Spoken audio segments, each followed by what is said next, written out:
या कुक्षि विवरे कृत्वा स्वयं रक्षति सर्वतः नमामि जननीं देवीं परां प्रकृतिरूपिणीं कृच्छ्रेण महता देव्या धारितोऽहं यदोदरे तत्प्रसादात् जगद्दृष्टं मातुर्नित्यं नमोऽस्तु ते पृथिव्या यानि तीर्थानि सागरादीनि सर्वतः वसन्ति यत्र तां नौमि मातरं भूतिहेतवे మాతృదేవో భవ.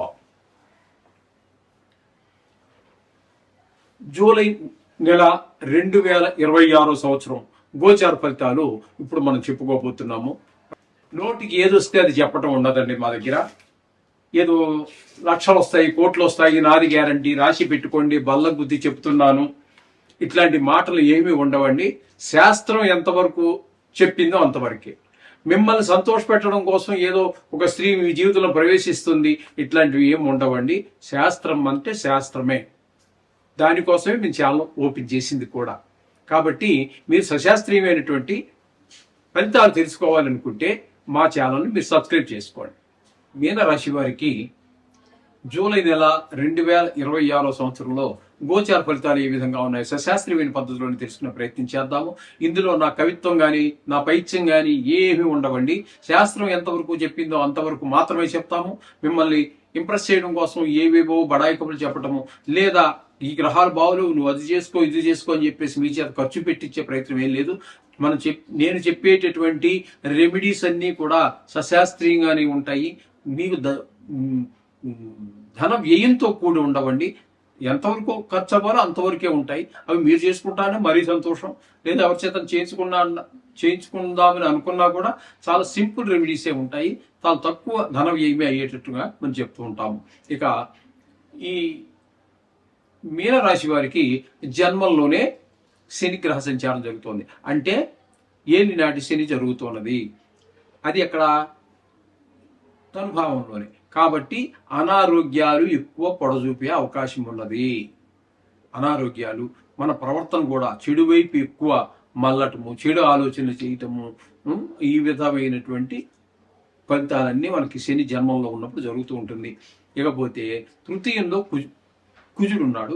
ఇది మాత్రం అనుకూలమైన ఫలితాలు ఇస్తాడు. కుజుడు 3వ స్థానంలో అందరి సహాయ సహకారాలు, ఇంట్లో కానీ, వ్యాపారంలో కానీ, వృత్తిలో కానీ, మీ సొంత వ్యాపారం కావచ్చు, ప్రభుత్వ ఉద్యోగం కావచ్చు, ఎక్కడైనా సరే మీకు అనుకూలమైన ఫలితాలు తెలుసున్న వాళ్ళు కొన్ని సందర్భాల్లో మనం ఎవరో వాళ్ళకి తెలియకపోయినా కూడా అడ్డుపడుతూ ఉంటారు. కొన్ని సందర్భాల్లో మన అవసరాలకి.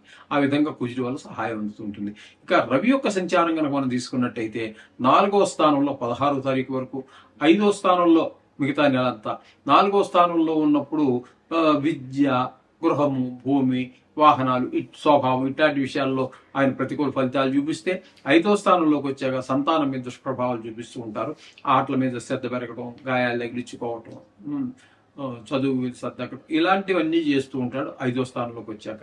ఇక బుధుని తీసుకున్నట్టయితే 4వ స్థానంలో 11 రోజులు ఉంటారు. అది 2 విడతలుగా ఉంటారు. అక్కడ 4వ స్థానంలో ఉన్నప్పుడు ఆయన కొంచెం పర్వాలేదు.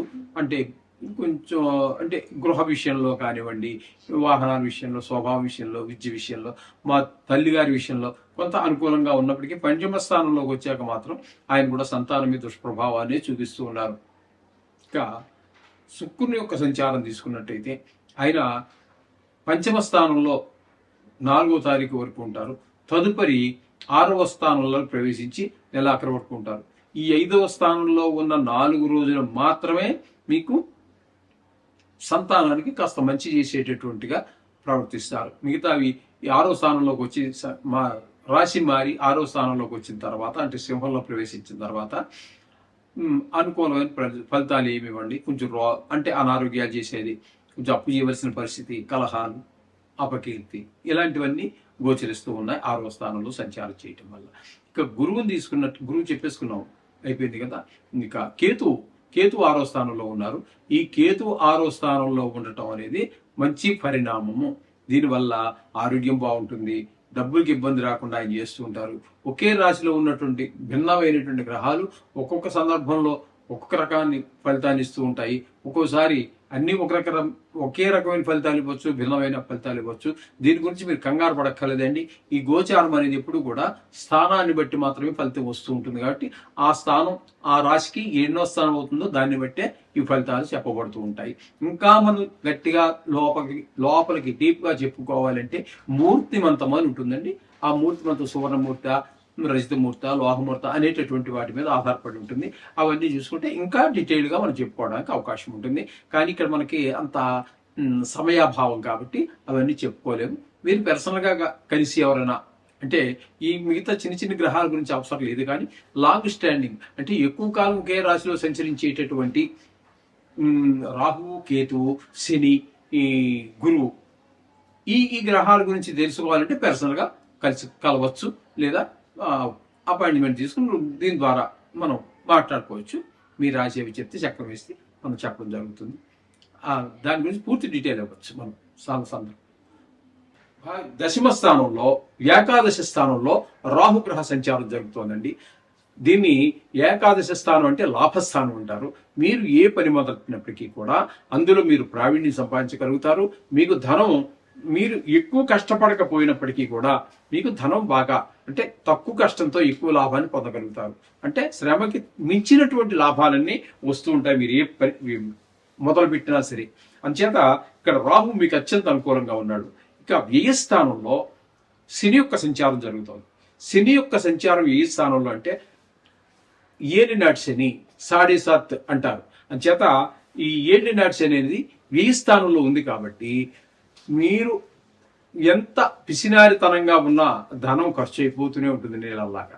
మీరు ఖర్చు పెట్టకూడదని గట్టి నిర్ణయం తీసుకున్నా సరే తప్పనిసరి పరిస్థితులు చేస్తూ ఉంటాయి. ఆ విధంగా మీరు ఖర్చు అయిపోతూ ఉంటుంది.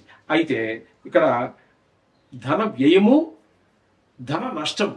ధన వ్యయం అంటే ఖర్చు పెట్టుకున్నారు, ఏదో సంతోషమో ఒక మంచి పనికో చెడ్డ పనికో ఖర్చు పెట్టుకున్నారు. ధన నష్టం అంటే మనం ఎక్కడో ట్రైన్ ఎక్కినప్పుడు, బస్సు ఎక్కినప్పుడు ఎవడో పర్స్ కొట్టేశాడు, లేకపోతే 4 మాయ మాట చెప్పి బురుడి కొట్టించి 2-3 లక్షలు కాజేశాడు. ఇట్లాంటివన్నీ దీన్ని ధన నష్టం అంటాం, దీన్ని వ్యయం అన్నాం. అంచేత ధన నష్టము జరిగే అవకాశం ఉన్నది, ధన వ్యయము జరిగేటువంటి అవకాశం ఉన్నది. అలాగే శత్రు భయము, మనోవిచారాలు ఇట్లాంటివన్నీ కూడా కొంతమందికి కాతర నష్టం కూడా జరిగే అవకాశం మనకి గోచరిస్తుంది. శని యొక్క ప్రభావం చాలా తీవ్రంగానే ఉంటుంది చెప్పుకోవాలి ఈనాటి శనిలో. ఓకే, ఈ విధమైన పరిస్థితి అంతా మొత్తంగా మనకి ఈ మేషరాశి వారికి గోచరిస్తోంది. ప్రతి రాశికి కూడా కొన్ని గ్రహాల అనుకూలత, కొన్ని గ్రహాల ప్రతికూలత ఉండనే ఉంటాయి. కాబట్టి ఇక్కడ ముఖ్యంగా వీరికి చెప్పుకోవాలి అన్నట్టయితే శుక్రుడు పూర్తి అనుకూలంగా ఉన్నాడు, రవి పాక్షికంగా అనుకూలంగా ఉన్నారు, బుధుడు కూడా పాక్షికంగా అనుకూలంగా ఉన్నారు, ఇక రాహు పూర్తి అనుకూలంగానే ఉన్నారు. అందుచేత నవగ్రహాలు మనం ఇప్పటి నుంచి 3 సంవత్సరాల నుంచి చెప్పుకుంటూనే ఉంటాము. చాలా రకాలు ఉన్నాయి. ఏదైనా కూడా ఏ దేవుడైనా తప్పించగలడు. ఈ గ్రహాల యొక్క దుష్ట శక్తుల నుంచి, దుష్ట ప్రభావాన్ని తప్పించగలరు. కానీ చుట్టూ తిరిగి వెళ్ళటం ఎందుకు? ఈ నవగ్రహాలు అనేది కేవలము పూర్తిగా ఈ దోషాలను తొలగించడానికి మంచి చోట్ల, మంచి స్థలంలో గనక ఉన్నట్టయితే, మంచి ప్రదేశంలో గనక ఉన్నట్టయితే ఈ రాశి చక్రంలో మనకి మంచి ఫలితాలు ఇవ్వడానికి, చెడు స్థానంలో ఉంటే చెడు ఫలితాలు ఇవ్వడానికే ఏర్పాటు చేయబడినాయి. కాబట్టి ఈ అందు గురించే నేను పెద్ద కష్టమైనటువంటిది కాదు, మీ నోటికి 3 సంవత్సరాల నుంచి చదువుతుంటే 1.5 నిమిషంలో చదివేచ్చేవాడిని, లేదా 2 నిమిషాల టైం. ఈ టైంలో ఈ నవగ్రహాల యొక్క ఇది చేసుకోండి, చక్కగా మీకు ఆ దోషాలన్నీ పోతాయి, సర్వశుభాలు కలుగుతాయి. శుభం భూయా. కాబట్టి మీరు కొన్ని గ్రహాలు ప్రతికూలత ఎక్కువగా ఉన్నా, తక్కువగా ఉన్నా కూడా మీరు అనుకూలతలు, ప్రతికూలతలు ఎలా ఉన్నప్పటికీ కూడా మీరు నవగ్రహాలు చేసుకోవడం ద్వారా వాటి యొక్క దుష్ప్రభావాలు పోతాయి. మంచి ఫలితాలన్నీ కూడా మరింత దిగునీకృతం అయ్యేటువంటి అవకాశం శుభం.